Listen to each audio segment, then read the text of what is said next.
புதுச்சேரி சட்டமன்ற உறுப்பினர் ஜான்குமார் அமைச்சராக இன்று பதவியேற்றுக் கொண்டார். அவருக்கு துணைநிலை ஆளுநர் கைலாஷ்நாதன் பதவி பிரமாணம் செய்து வைத்தார். புதுச்சேரி தேசிய ஜனநாயக கூட்டணி அரசில் ஆதி திராவிட நலத்துறை அமைச்சராக இருந்த சாய் ஜே சரவணகுமார் கடந்த 27ஆம் தேதி தனது அமைச்சர் பதவியை ராஜினாமா செய்தார்.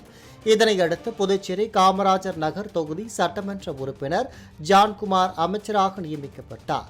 இந்த நிலையில் புதுச்சேரி அரசின் அமைச்சராக ஜான்குமார் இன்று பதவியேற்றுக் கொண்டார்.